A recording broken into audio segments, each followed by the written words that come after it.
Hello guys, meron naman akong topic na i-discuss sa inyo. So, ang i-discuss ko ngayon ay para to sa mga new beginner talaga na yung bago pa, kumbaga first time pa talaga na magtrabaho sa Singapore. So, kasi maraming nagtatanong sa akin, paano daw yung kontrata nila, sinasabi daw na wala silang off day kasi nga daw bayad ni employer. Okay guys, simula nung January 1, 2023, hindi na pwede na lahat na off day ni kasambahay ay bayaran ni employer. Dapat merong isa na off day na hindi pwede bayaran ni employer. So, yung 1 day na yan, 1 month, hindi nila pwede bayaran yan. Yung the rest, kung gusto nyo magpabayad, pwede nila bayaran. And then, pwede rin siyang, yung off day na yan, sasabihin na natin ang trabaho mo ay elderly, tapos walang kasama yung matanda mo na amo kasi yung mga anak nila busy din. So, kaya mostly, yung ginagawa nila ay binabayaran na lang yung off day nyo. Kung caregiver yung, kung elderly yung magiging trabaho nyo. So, pero ang MOM nagbigay talaga ng isang araw na hindi pwede bayaran ni employer.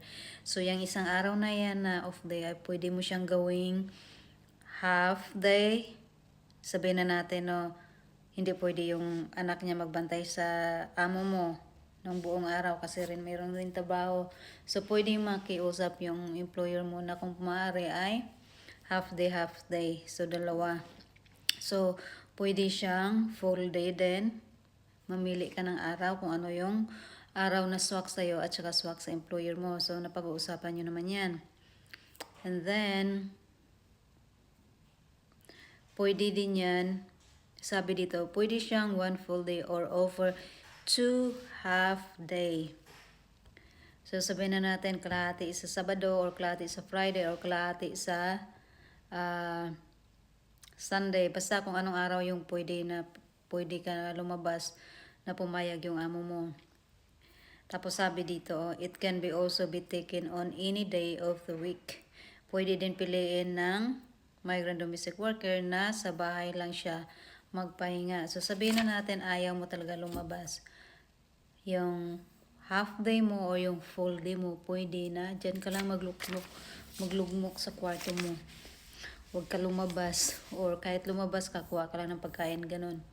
So, hindi ka talaga magtatrabaho. Kailangan yung isang araw na yan ay off day mo talaga na hindi pwede bayaran ng employer. So, sa mga first timer dyan, magkaka-idea na kayo. Huwag kayo pumayag na hindi kayo makalabas kahit isang araw lang sa isang buwan. Mas maganda, lahat na off day kunin nyo. Pero, yun nga, yung iba kasi ng mga employer ay kaya sila nag-hire ng kasambahay kasi para kasama sa loob ng pamamahay sa magulang nila, ganun. So, gets nyo ba? Gets nyo ba ibig kong sabihin? So, nasa inyo yan, choice nyo yan kung ilang days ng off day nyo na pababayaran nyo. At saka, kung gusto nyo pabayaran lahat, pero merong isa talaga na hindi pwedeng bayaran. Okay guys, klaro yan. So, kung mayroon pa kayong mga tanong, just comment below lang. See you, have a good day, bye-bye.